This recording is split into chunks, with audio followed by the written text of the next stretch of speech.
Salut, bonjour, bonsoir, comment ça va? Bienvenue sur la chaîne Cap Thaïlande. On se retrouve comme chaque week-end pour un nouveau Quoi de neuf hebdo. Quoi de neuf hebdo, je vous rappelle, c'est un patchwork des informations qui sont passées en Thaïlande. Et au sommaire, cette semaine, l'affaire du siècle sur l'île de Phuket, puisque la police a arrêté une vingtaine de Français, pas n'importe lesquels Français, puisque c'est des Français qui conduisaient des scooters comme il ne fallait pas, on va dire. Mais je vais essayer de vous dévoiler toute l'histoire qui a pris la moitié de la semaine là dans les médias thaïlandais. On parlera, je vous donnerai aussi des infos pratiques avec un ferry sympa là qui va enfin fonctionner entre l'île de Koh Samui et Pattaya. On parlera d'un bus aussi qui peut vous aider en manière d'infos pratiques. Et puis je terminerai avec une histoire insolite, un Thaïlandais qui a décidé de refaire sa vie après 2 divorces avec une poupée gonflable.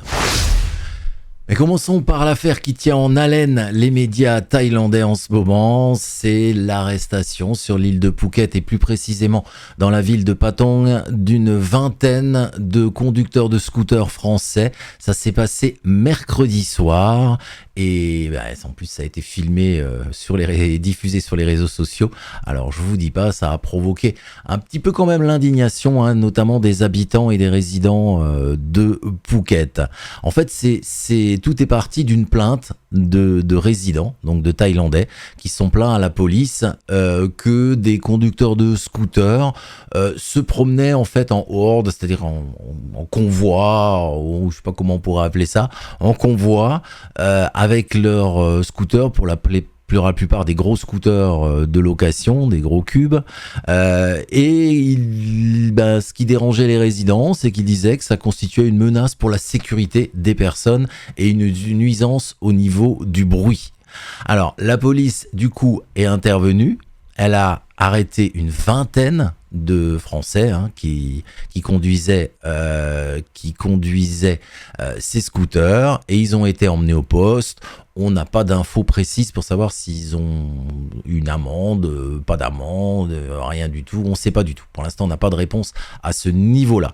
Tout ce qu'on sait, c'est que ce fait divers a eu quand même des répercussions puisque dès le lendemain, la police de Patong a commencé à faire le tour, déjà dans un premier temps, des loueurs de scooters. Pourquoi ils ont fait le tour des loueurs de scooters? Parce qu'ils sont aperçus que parmi les 20 qui ont été arrêtés, déjà la plupart n'avaient pas de permis valide. C'est-à-dire, je vous rappelle que pour conduire normalement pour louer, mais enfin déjà pour conduire un scooter en Thaïlande, il faut avoir le permis international et dans ce permis international, il faut avoir coché la case permis moto. D'accord? Donc moto, c'est le permis A par exemple pour les Français. Donc s'apercevant de cela, la police de Patong a fait le tour des sociétés de location de scooters de la ville en leur disant qu'il était interdit pour eux de louer des scooters à des gens qui ne sont pas titulaires d'un permis de conduire valide. Ils ont eu des amendes, les loueurs de scooters, et la police a insisté sur le fait que maintenant c'est fini. Il faut absolument que les conducteurs, enfin les gens qui viennent louer des scooters déposent et présentent, et je pense que les sociétés vont devoir faire des photocopies, présentent des permis de conduire valides. Alors, c'est pas le cas forcément de tous les magasins de location de scooters.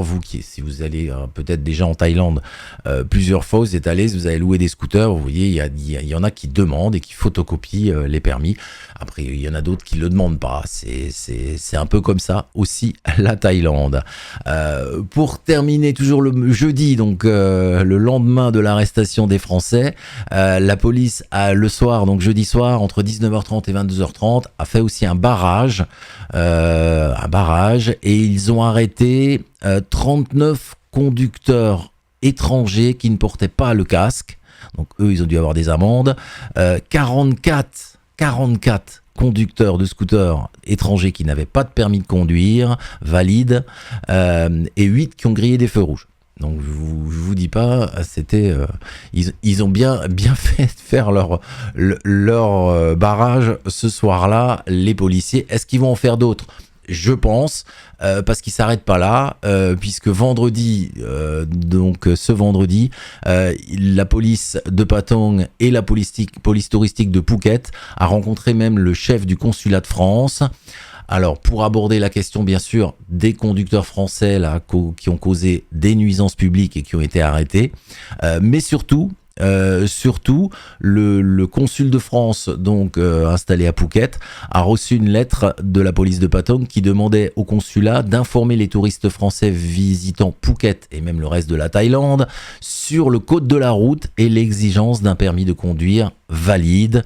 Donc je rappelle, permis de conduire valide, c'est un permis international accompagné de son permis d'origine, bien sûr, mais un permis international avec coché la case permis moto si vous louez un scooter, quelle que soit sa cylindrée.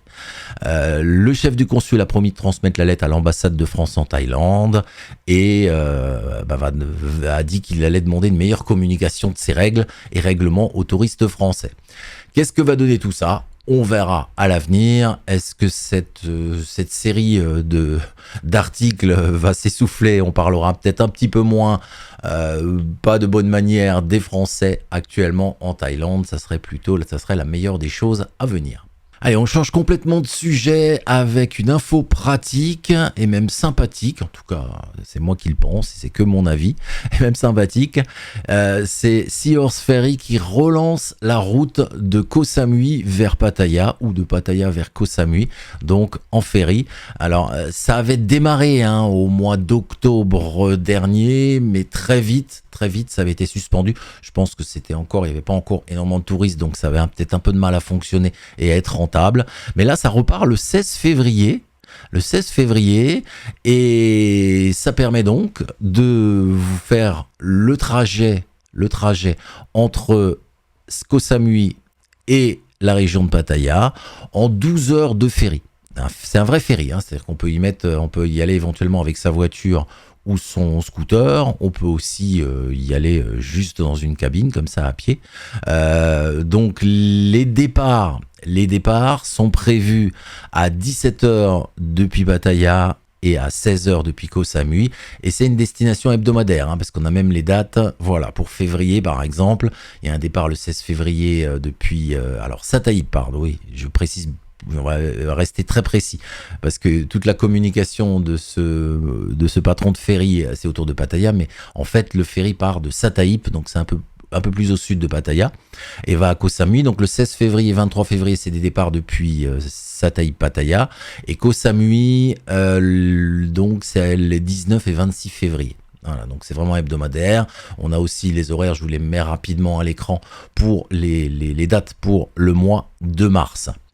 Et pour prévoir et puis surtout apprécier ces 12 heures de voyage, il y a tout ce qu'il faut déjà sur le ferry. Il y a un restaurant, un spa, des services de massage, un bar karaoké, une discothèque, donc tout ce qu'il faut pour passer une nuit tranquille. Et vous avez aussi le choix au niveau de votre place, tous les choix possibles et à tous les budgets.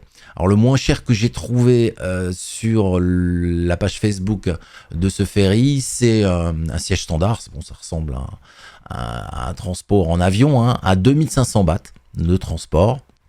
2500 bahts pour un siège, a priori inclinable d'après ce qu'on voit sur la photo. Mais il y a aussi, au plus cher, là c'était au moins cher, au plus cher, il y a aussi des cabines première classe, qui sont de vraies petites chambres, mini-chambres d'hôtel, avec salle de bain, baignoire, WC, privatif, et puis même deux grands lits queen size. Donc voilà, la télé, vous avez même le moyen donc de vous balader, de faire ces 12 heures de ferry dans des très bonnes conditions. Je vous mets juste dans la description de la vidéo, pour ceux que ça intéresse, l'adresse de la page Facebook de ce transporteur en ferry. Toujours dans les infos pratiques, cette fois c'est une liaison en bus entre Pattaya et Hua Hin, ou Hua Hin et Pattaya, puisque ça marche dans les deux sens. C'est à partir du 19 février également. Alors pour ces deux villes qui sont quand même distantes de 325 km par la route, et à partir donc du 19 février, il y aura enfin, on va dire, une liaison directe. Parce que jusqu'à présent, on pouvait faire éventuellement Pattaya, aéroport de Bangkok. De l'aéroport, il y avait un bus qui partait direction Hua Hin. Le trajet, on va dire, prend généralement entre 5 et 6 heures minimum, et ça dépend vraiment du trafic au niveau du sud de Bangkok, puisqu'il faut traverser le sud de Bangkok pour aller à Hua Hin ou pour aller à Pattaya dans l'autre sens. Les prix des billets restent raisonnables, 473 bahts. Pour se rendre donc entre ces deux villes. Je rappelle que il n'y a plus de ferry. Puisque avant la pandémie, il y avait un service de ferry qui avait été mis en place entre Pattaya et Hua Hin, ou Hua Hin et Pattaya, mais ce ferry avait du mal à fonctionner en période normale quand il y avait des touristes, mais avec la pandémie et l'arrêt d'arrivée des touristes, il avait carrément fermé ses portes, et pour l'instant, on ne parle pas de retour de ce ferry, donc ce système de bus reste une bonne option, on va dire, pour ceux qui veulent se déplacer entre ces deux villes. Le vrai été arrive en Thaïlande, puisqu'à partir de la fin du mois de février jusqu'à la mi-mai, c'est la saison estivale pour le service météorologique thaïlandais.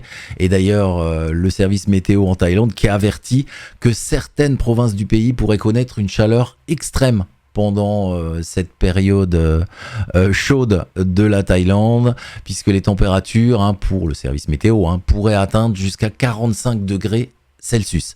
Alors dans quel coin de Thaïlande, parce que ça concerne quand même pas tous les coins de Thaïlande, bizarrement c'est surtout dans le nord de la Thaïlande qui risque de faire le plus chaud, et ça avait déjà été le cas, puisqu'en 2016 et 2019 c'est là où il y a eu des phases très chaudes. Il y avait par exemple à Sukhothai 44,5 degrés, à Lampang il faisait 44,2 degrés, et à Mae Hong Son en 2016 il faisait 44,6 degrés, donc pas loin des 45. Donc c'est dans ces régions où il risque de faire le plus chaud entre la mi-mars et la mi-avril, avec même peut-être des tempêtes estivales possibles, c'est ce que prévoit la météo. Par contre, dans le sud de la Thaïlande, entre mi-février et mi-avril, là, il prévoit encore des pluies, éventuellement des fortes averses et des grandes vagues en mer, dans la mer d'Andaman et le golfe de Thaïlande, avec des températures pour le sud qui devraient aussi entre 37 et 38 degrés, donc un petit peu moins chaud, mais on rentre tout doucement, à petits pas, dans la saison chaude en Thaïlande. Allez, on termine avec cette information qui a plus, on va dire, ému ou intéressé ou surpris les médias européens que les médias thaïlandais, mais quand même, c'est l'histoire de Surya, un homme âgé de 51 ans, un Thaïlandais qui a traversé 2 divorces douloureux, comme il dit. Il a dit qu'il a traversé 2 divorces douloureux. Alors son premier mariage a duré 10 ans, et sa deuxième femme l'a quitté pour quelqu'un de plus jeune. Alors pour lui tenir compagnie, Surya a décidé tout simplement de commander une poupée grandeur nature. Vous la voyez là en photo parce qu'il l'habille et tout ça. Il lui offre même des bijoux, vous allez voir. Elle mesure 1m57, pèse 47 kg. Elle vient elle a été fabriquée au Japon. Son coût, il l'a payé 30 000 bahts. Environ 830 €. Il l'a appelée Tukta, et ça fait maintenant 4 ans qu'il vit avec elle. Il la considère comme son âme sœur et voudrait même décider de l'épouser, entre guillemets, avec un mariage bouddhiste, pas un mariage officiel. Il lui achète donc des vrais bijoux en or et il a déclaré qu'il aimait sa poupée. Pourquoi ? Parce qu'elle ne l'avait jamais quitté, tout simplement. Oui. Voilà pour cette petite histoire insolite. Pour terminer, je vous souhaite une bonne continuation sur la chaîne Cap Thaïlande. Si tout va bien, tiens, on se retrouve ce mercredi soir pour un live un peu différent des autres. Donc je mettrai une petite info dans les pages de la communauté pour vous rappeler le rendez-vous. donc de ce mercredi soir. Bonne continuation sur la chaîne, bien entendu. N'hésitez pas à regarder des anciennes vidéos. N'hésitez pas également à vous abonner à la chaîne hein, si ce n'est déjà fait. Il suffit de cliquer sur le bouton abonner et surtout de cliquer après sur la petite cloche et sélectionner toutes pour être informé de toutes les vidéos Cap Thaïlande qui sortent tout au long des semaines à venir. Salut à tous.